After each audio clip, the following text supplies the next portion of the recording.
New executives often step into a role determined to be the universally loved, approachable boss. But when a management strategy is strictly built on people-pleasing, the entire structure eventually splinters under its own weight. Prioritizing approachability over effectiveness leads to blurred boundaries and organizational chaos. When a team loses direction, the board typically responds by replacing the manager. Maintaining team discipline without descending into toxic tyranny requires a specific understanding of how authority is actually constructed. Niccolò Machiavelli's The Prince serves as a technical map for this construction. It is a study of the objective mechanics of power, written when the cost of failure was total ruin. By stripping away the 16th century context, we find a psychological framework for navigating modern management crises. Machiavelli observed leaders in Renaissance Florence, an environment where a single strategic mistake resulted in exile or death. These tactics were forged under immense pressure. Success in leadership requires a shift in focus. You must trade the comfort of being viewed as nice for the calculated pragmatism required to stay effective. New managers often attempt to buy team loyalty immediately by approving every expense, extending deadlines, and offering excessive perks. This approach drains departmental resources. When the budget is exhausted, the leader is forced to retract those same perks or demand sudden, painful sacrifices to keep the team solvent. As resources drop, team expectations trend upward. Continual giving conditions them to expect more, leading directly to a crisis point.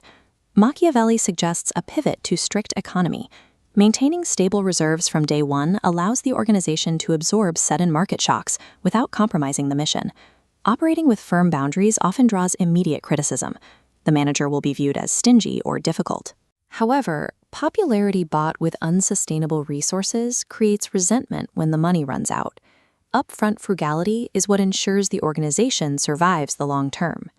In a corporate setting, Machiavellian injuries take mismanagement the form of layoffs, restructuring, or the enforcement of strict new policies. When changes are looming but unconfirmed, uncertainty fractures the team's focus. Employees stop producing and start waiting for the blow to land.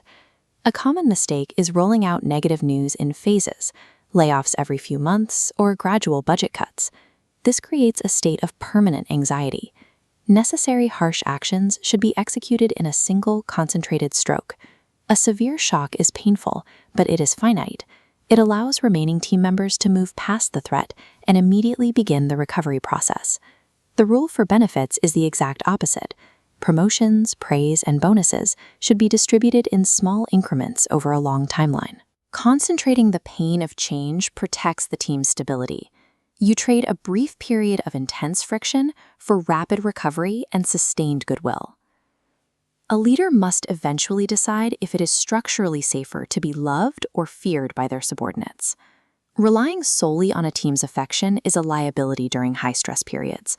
When a crisis requires a team to work late and sacrifice personal time, a nice boss often finds their requests ignored. Humans often prioritize their own advantage over obligations based on love. Affection is a fragile foundation for a hierarchy. Machiavellian fear is a predictable respect for consequences. It ensures the team understands that following the protocol is the only path to success. Success depends on staying within the zone of predictable respect while avoiding the zone of hatred. A leader crosses into hatred when they unfairly touch a subordinate's livelihood, their personal property, or their professional dignity. You can control a team's respect by maintaining consistent consequences, but you cannot control their affection. The first archetype of leadership is the lion. The lion uses direct mandates and the blunt application of hierarchical power to move an organization forward.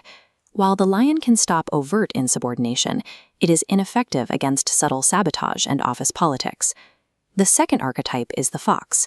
The fox uses strategic ambiguity to read room dynamics and anticipate hidden motives before they impact the business. Operating as the fox requires constant vigilance and an understanding of the internal politics that drive every human organization. Survival in a competitive environment requires the flexibility to switch between enforcing hard boundaries as the lion and navigating interpersonal traps as the fox. Applying these concepts requires an honest assessment of your current organizational environment. The authority application map dictates force versus leniency. Building a new culture during a crisis is wartime.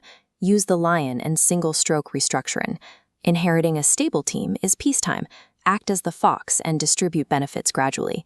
Mismatching these strategies is a risk. Using blunt force in a stable peacetime environment will quickly kill innovation and drive away talent. Authority is most effective when it is predictable. It requires a leader to view human behavior objectively rather than idealistically. Leadership is a series of pragmatic choices made today to ensure the team remains functional and solvent tomorrow.